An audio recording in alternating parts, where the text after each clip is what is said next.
Due to the highly sensitive nature of the program you are about to see, it was necessary to change the physical appearance and names of some of the participants.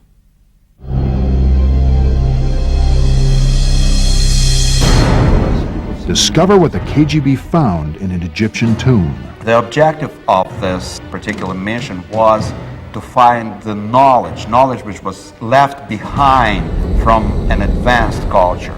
I was one of the first to be recruited by the KGB. I don't believe the soldiers realized the significance of what they were looking at. Got orders, you have to do it.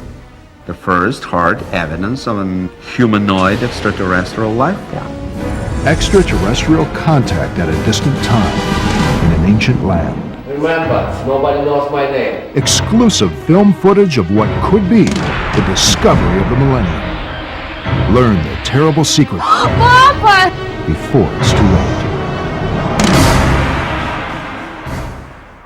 Hello, I'm Roger Moore.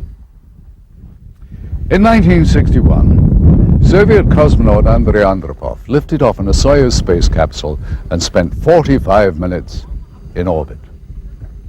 For decades, we have believed that the first human beings in space were Russian. Is it possible, though, that centuries earlier, the first people to leave the Earth were ancient Egyptians? And did Soviet researchers learn this early in the 1960s? Recent evidence out of the former USSR indicates that indeed Russian agents were very curious about artifacts uncovered in Egypt. Artifacts which they believe suggest early contact between humans and beings not from this planet.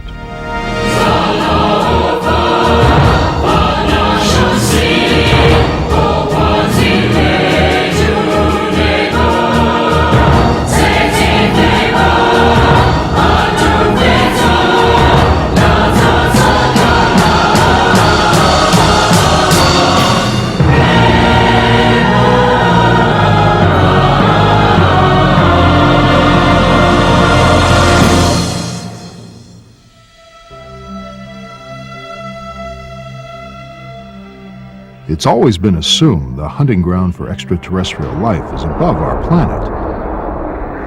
You watch the skies for UFOs. You probe the domain of deep space for the telltale signals of ET. Who would have thought to look underground for aliens? No one, except the KGB.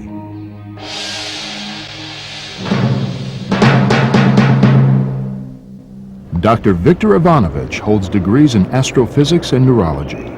While serving in the Kremlin as science advisor on advanced propulsion systems, Dr. Ivanovich contends he gained access to the files of a KGB mission called Project ISIS. Project ISIS, it was targeted at discovering Egyptian artifacts and knowledge that may have military applications.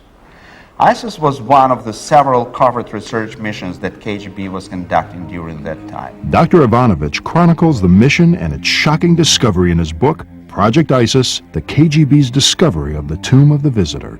This exclusive footage has never before been seen outside the top secret facilities of the KGB. According to Ivanovich, what you are watching is a visual record of the most important discovery in the history of mankind. There is no disputing the fact that a small group of Russian scientists, together with military experts on radioactivity and chemical warfare, discovered the tomb in Egypt in 1961.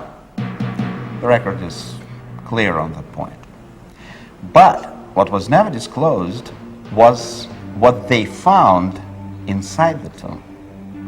From the available evidence and highly placed sources, in the sarcophagus were the remains of an alien creature who died in Egypt about 10,000 years BC.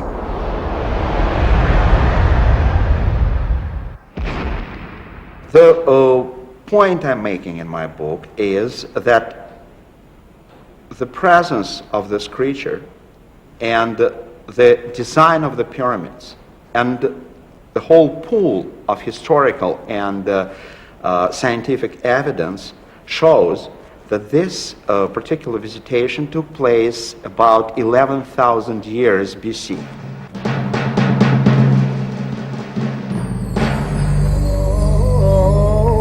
Long before the Babylonians or the Greeks, before the gods of the Assyrians or those of Crete, long before all others, there was Egypt. The world owes much to the ancient Egyptians. They were the first mathematicians, the first astronomers.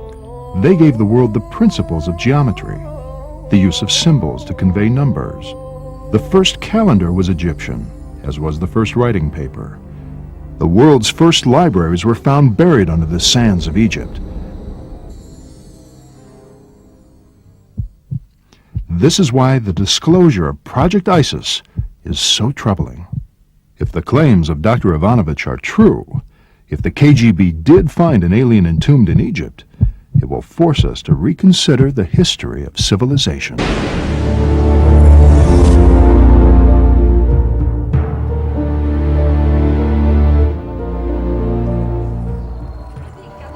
Each year, hundreds of archaeological expeditions come to Egypt. They could be analyzing antiquities that have long been studied, searching for new clues that may disprove old theories, or struggling to reconstruct the life of a slave village from fragments of the past. We are currently excavating a site in what is known as the New Kingdom on the slave route to the Valley of the Kings.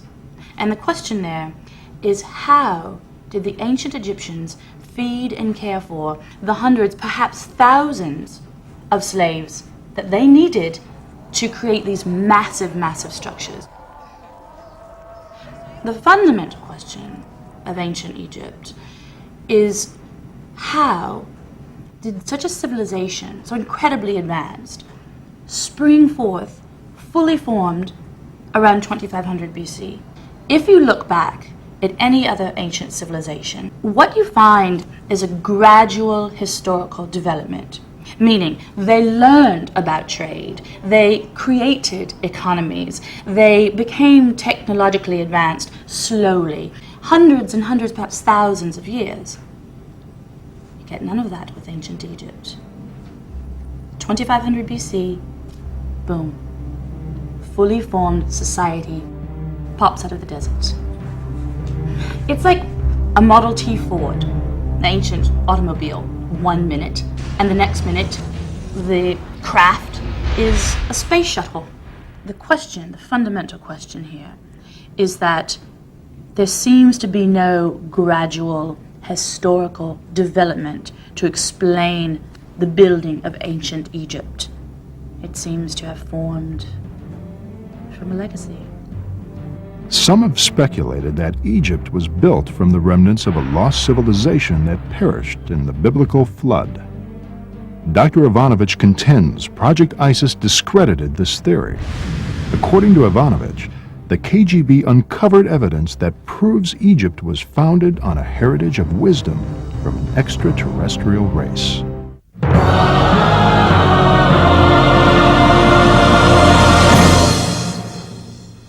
The austere building behind me once housed what was undoubtedly the world's largest and most feared intelligence agency. Why would the KGB be so interested in what many consider to be science fiction?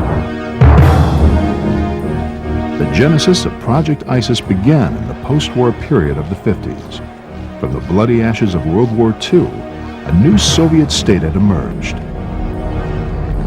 No longer was Russia a backward agrarian nation.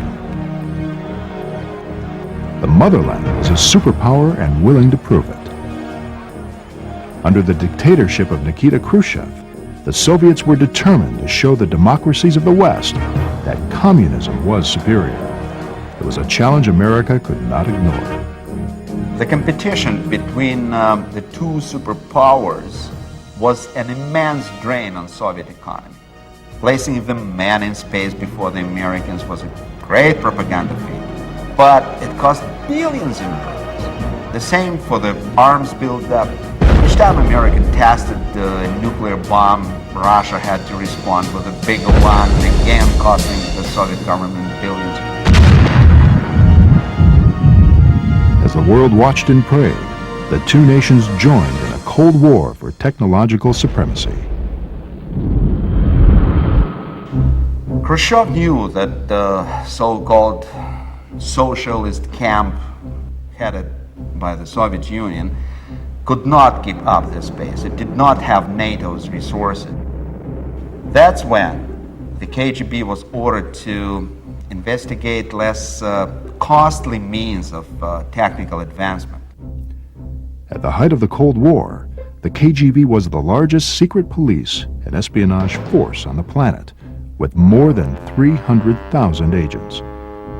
Under orders from the Kremlin, the KGB focused its considerable resources on areas that some would call fringe science.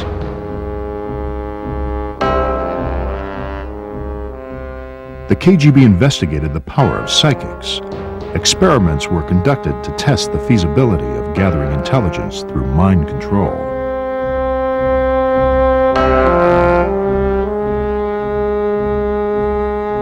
A man with a taste for blood headed the paranormal division of the KGB. The KGB research into the anomalous phenomena had begun in 1920s, when a special laboratory, so-called dark room, was created. From the middle 1930s, Russian psychics had been persecuted under Stalinist regime.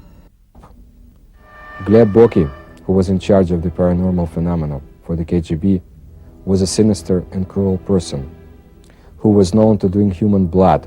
The KGB had conducted psychotronic weapons research on prisoners that were sentenced to die, and also political dissidents.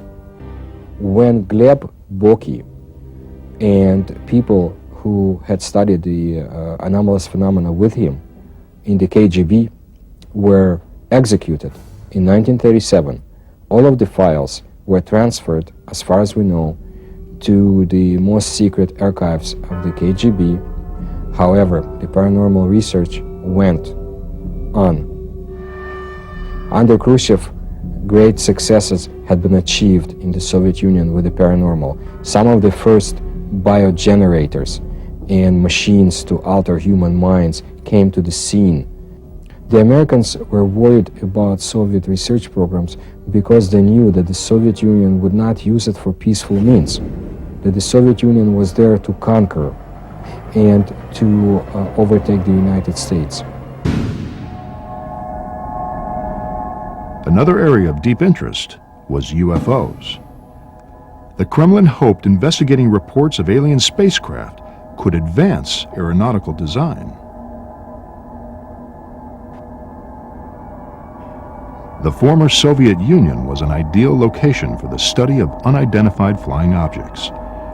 Russia had more UFO sightings than any other nation.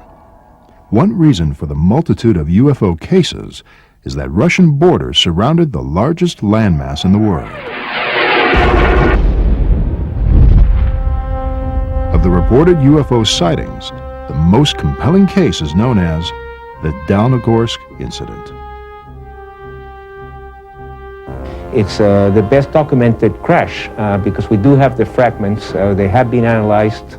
It was a small probe. It was not kind of a big object, but something crashed on a hill in Dalnogorsk in January of 1986.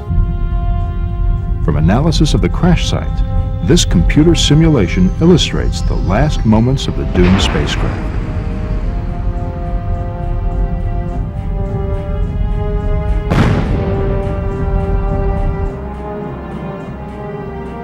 If we play the tape in slow motion, we can observe why the saucer-shaped design is so prevalent in UFO reports. Leading experts say a fixed-wing aircraft operating under the same adverse conditions would have buried its nose in the ground and burst into flames. As one can see, the saucer shape enables the space vehicle to skip and cartwheel over the field.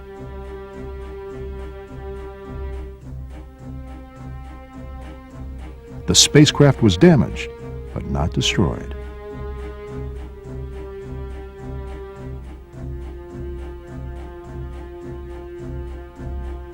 contacts with the Russian mafia, the producers obtained this exclusive, secret KGB footage. The film purportedly shows military personnel and KGB agents at the crash site of a saucer-shaped object. Leading the mission is the man wearing the fur hat. He is believed to be a senior KGB agent. It's still not certain if the Dalnogorsk incident was the crash of a UFO. But some think the KGB's mission to find and adapt alien technology to Soviet aircraft was successful. UFOs, the paranormal, and Project ISIS, all three were part of the Kremlin strategy of achieving military superiority. According to Ivanovich, the goal of Project ISIS was to find a collection of advanced knowledge left by a lost civilization. Knowledge that would give the Soviet Union an invincible lead in their quest for global domination.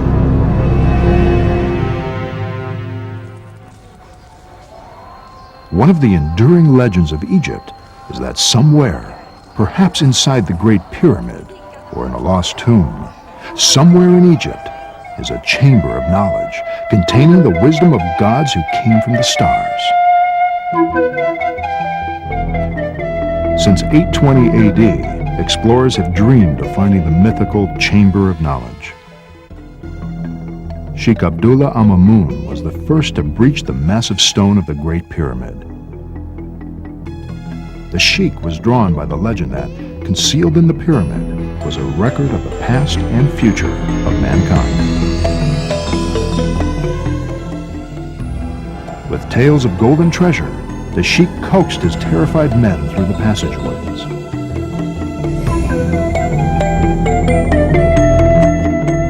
But when the Arab explorers reached the king's chamber, they found only an empty sarcophagus.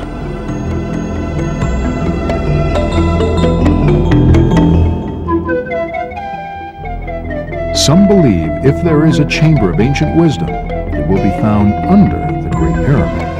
For years, there has been speculation about subterranean passageways running from the pyramid to the Sphinx.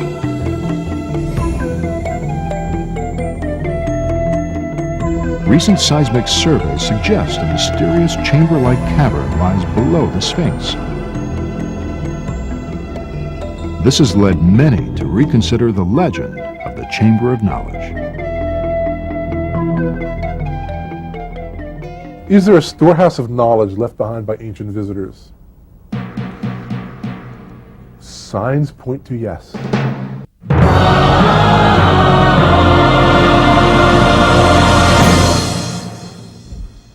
The vastness of the desert here is overwhelming.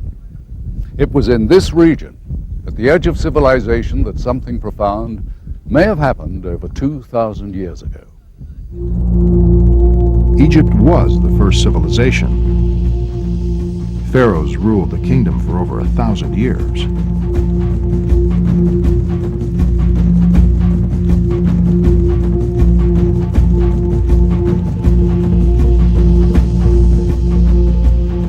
Who were these mysterious people? From where did they derive their power and wealth? Where did they find their wisdom? The objective of this particular mission was to find the knowledge which was left behind from an advanced culture which predated this traditional Egyptian history. The team of archaeologists was composed of Egyptologists from Russian Soviet Academy of Science, which was one of the best schools of ancient cultures in the whole world. And in spite of that, the KGB leaders gave the project little chance for success. I was one of the first to be recruited by the KGB. I don't know what was the interest in it. But anyway, you cannot say no to Комитет государственной безопасности, KGB. You got orders, you have to do it. So my recommendation was to start right there at the Giza Plateau. A trip to Egypt is a humbling experience. The ancient monuments still cast their long shadow upon the works of man. The Giza complex includes the Great Pyramid of Khufu. Nearby is the Pyramid of Menkaure. Still visible are some of the mortuary temples. Next in size to the Great Pyramid is the Pyramid of the Pharaoh Khafre. Many believe it was Khafre who ordered the creation of the Sphinx. Carved out of the bedrock, the colossal statue appears to be guarding secrets that lie beneath the sands. It took centuries to complete the complex of monuments on the Giza Plateau. It must have been an awesome vision. Towering pyramids, gigantic statues, temples, crypts, and causeways.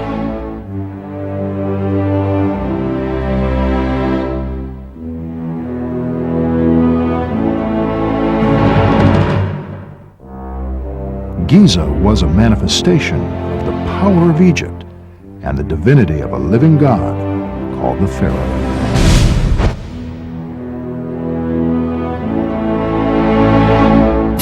No monument symbolized the godlike power of the Pharaoh better than the Pyramid of Khufu. For size and engineering precision, the Great Pyramid has never been equaled.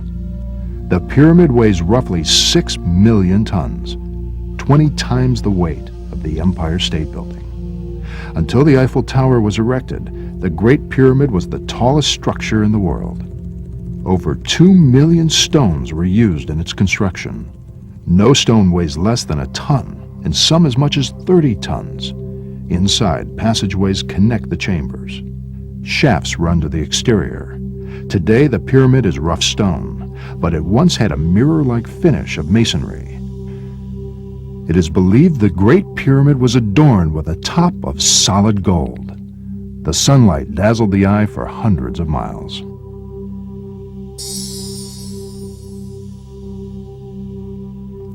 For centuries, experts have speculated on the purpose of the pyramids.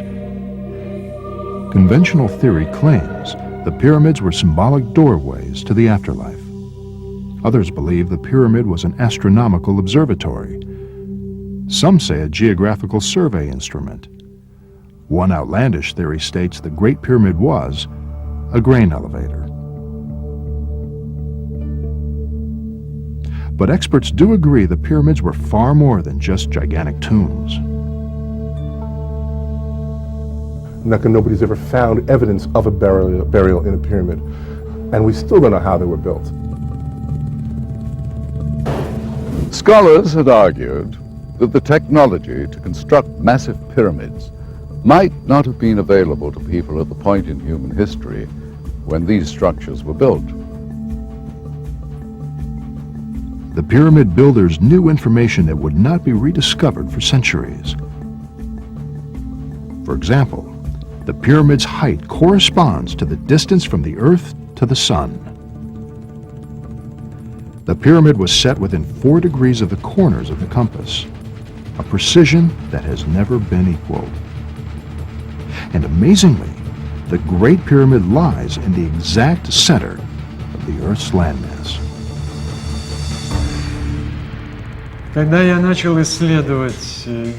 When I began my field research at Giza, I was immediately struck by the fact that whoever built the pyramids could determine longitude and latitude.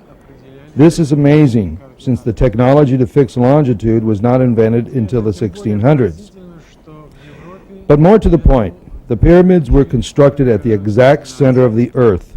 Also, the size, the pyramids are visible from an extremely high altitude. They can be seen from the moon. Plus, the pyramid is one of the best shapes for radar reflection.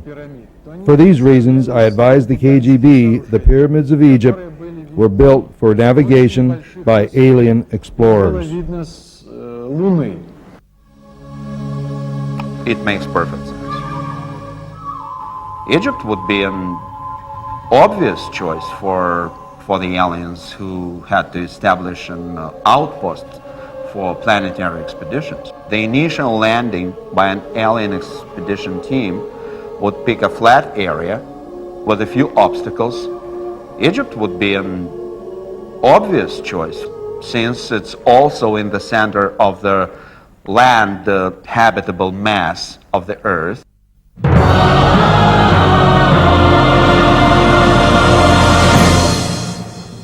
Though never adopting communism as its core political system, Egypt was for many years still firmly within the Soviet sphere of influence. A client nation, Egypt both benefited from and made concessions to its benefactor, the former USSR. Some experts speculate the Kremlin feared the CIA would learn about the mission to Egypt.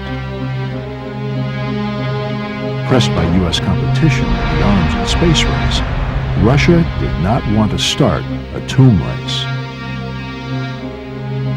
The geopolitics of the time enabled Project ISIS to operate with complete secrecy. By the late 50s, Egypt accounted for 43% of all Soviet aid to Third World nations. When Project ISIS was initiated, Soviet military personnel in Egypt numbered over 20,000. The heavy military presence disguised the efforts of mission scientists. According to Ivanovich, project scientists were headquartered in Cairo. From there, small squads of archaeologists would conduct covert studies of the Giza pyramids. Often, the scientists would be disguised as Arab peasants or army officers. For some strange reason, we were sent there in soldiers' uniform with Kalashnikov assault rifles, like we were a bunch of soldiers or something, when in fact we were just archaeologists. And they would just tell everybody that there's a group of archaeologists looking for some artifacts that would be accepted by everyone. Project ISIS did not rely solely on undercover archaeologists. In 1959, the KGB recruited an official within the Nasser government, Sami Shadref, the director of the President's Office of Information. Because of his position, he had carte blanche to highly classified information. Sharaf was also an expert in wiretapping of Egyptian officials. Many times, the information Shadref gathered seemed of little consequence. However, according to Ivanovich, on the night of July 24, 1960, a conversation was recorded that would spin Project ISIS into the realm of myth and disbelief. This recording was obtained through the sources who I must protect. أيوة يمكن تعمل عليهم. هم كانوا يشربوا خمرة؟ لا هم مسلمين متشددين. قالوا إنهم وجدوا مقبرة مقفولة. أيوة دي مقوي، قالوا هو قبر. كيف عرفوا أشياء زي كده؟ دخلوا شافوا على الحيطان رموز وكتابات وصور حكاوا عليهم من قبل. تعرف إيش يعني هذا؟ وجدوا مقبرة الزوار. مقبرة الأزهر. مقبرة الأزهر. One of the top officials monitored by Sharaf had phoned his brother. Apparently, two Bedouins stumbled upon the hidden tomb. So they remained delirious for a few days, and finally they brought a local hospital. And they repeated only these words, Maqbarat al-Zohar, which means the tomb of the visitor.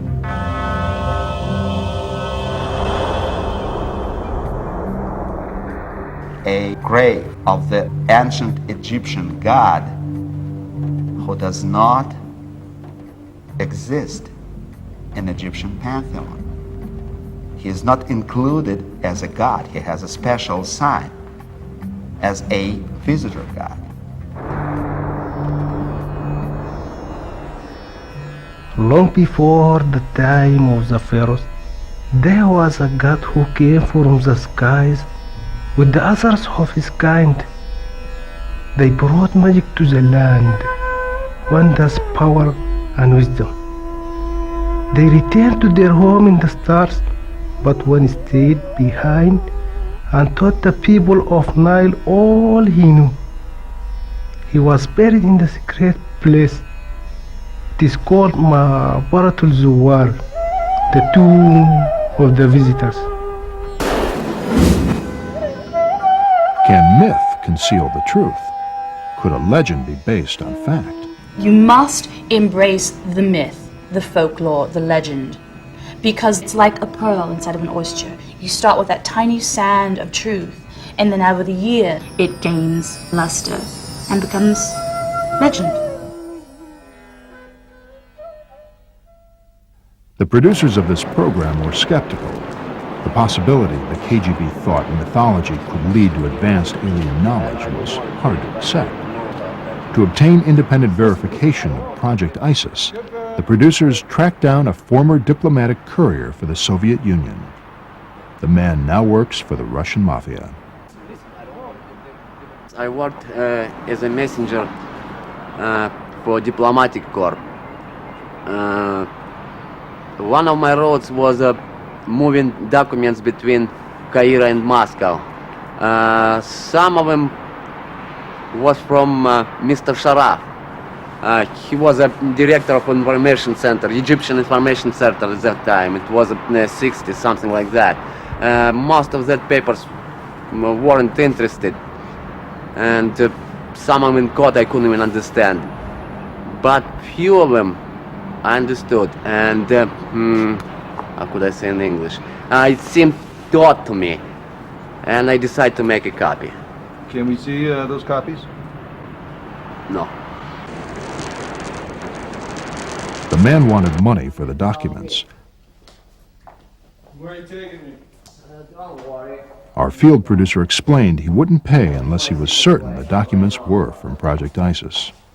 You don't have a place like this in America, huh? The producer was taken to an abandoned office building on the outskirts of Moscow.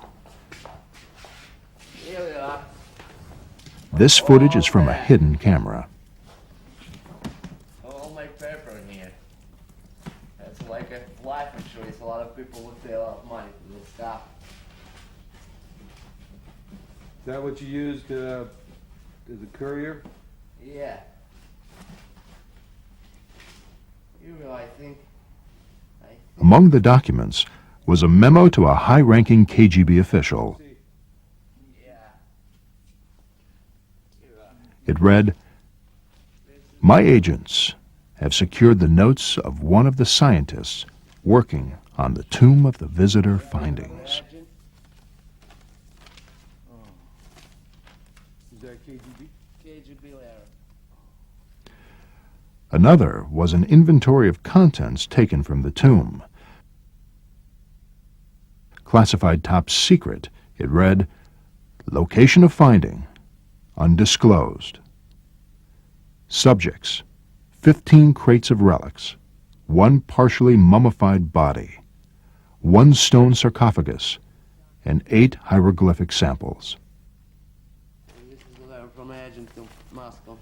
A project scientist who was one of the first to enter the tomb filed this report. It read, "During inspection of the wall segment, we noted an odd sensation. A magnetic repulsive force seemed to be emanating from the rock. We were unable to find any scientific explanation." This is one from Egypt? Samples from Egypt. Pyramids. This memo is from the cryptologist report. Findings. Partial decoded message on tomb wall indicates a prophecy of the return of ancient wing gods. Gosh. This talks about the tomb, doesn't it? Yes. Okay, I think we got a deal. The documents made it clear. The Kremlin was taking the myth very seriously. One report indicated a military unit was ordered to the site. A security order of the highest level was in force when the sarcophagus was opened. I don't believe the soldiers realized the significance of what they were looking at. The first hard evidence of an humanoid extraterrestrial life form.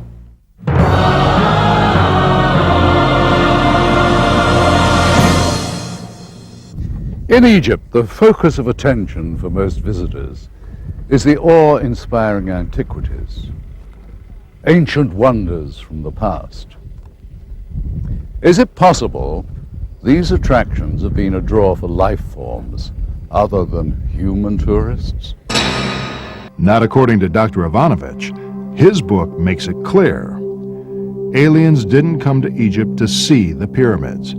They came to build them. To summarize, the main point I'm making in this book is that we deal with the unprecedented discovery in the history of mankind. That's the first discovery of the remains of a humanoid extraterrestrial alien, which was walked the Earth 10,000 years BC. The principal evidence in support of his theory is the film. Ivanovich claims the footage came from the maximum security archives of the KGB.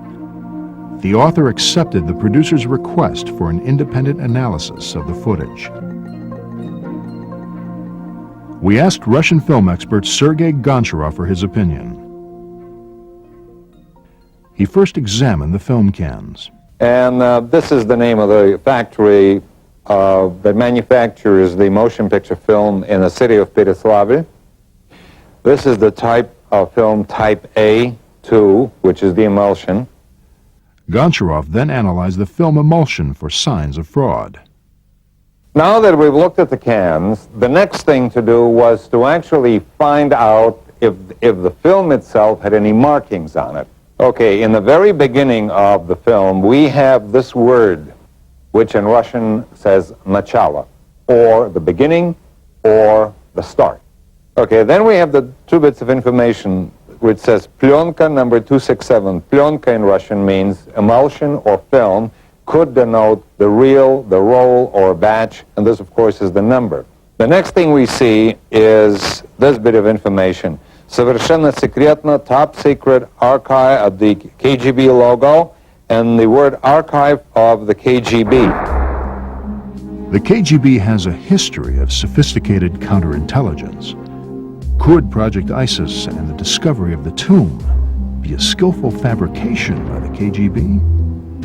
But why would the Soviets want to perpetrate a hoax of this magnitude? Perhaps as a diversionary tactic, masking the real KGB mission to Egypt.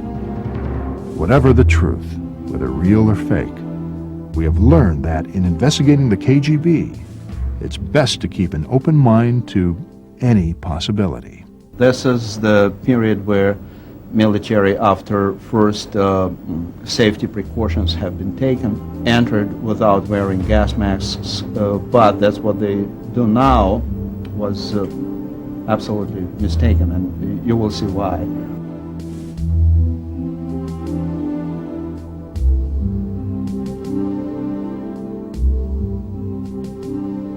Because they had to open sarcophagus after proper examination of the content.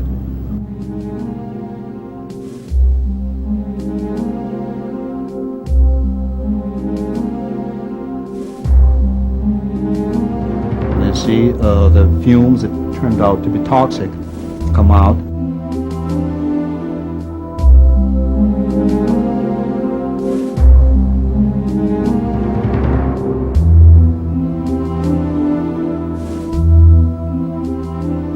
These are the remains, actually, of this extraterrestrial alien.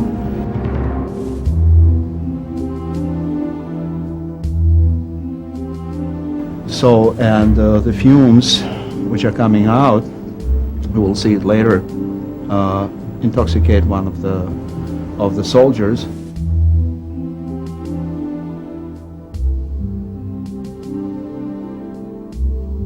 Under such circumstances, under this particular condition, they could be very poisonous.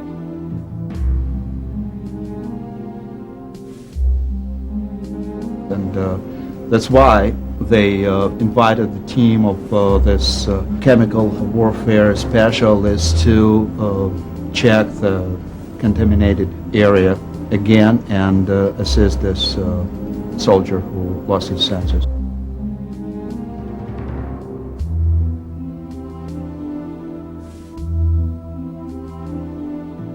The energy inside the rock cave, particularly during the first days of exploration, was very, very hot. Here we have the last period of evacuation of the most important samples of archaeological excavation in the tomb. So we have two Bedouins here, just they were invited as helps, like absolutely neutral people. These are the most important pieces of evidence that were taken from the tomb after being inspected by the team of the scientists. The producers obtained documents reporting on the scientific investigations of Project ISIS. Scientists who conducted the studies confirmed the authenticity of the reports. I got a call to report to the lab immediately. There was an archaeological discovery and we were to test the artifacts, and we were told that the item came from an Egyptian tomb of an undisclosed location, and we were not to discuss our findings with anyone. It was highly classified.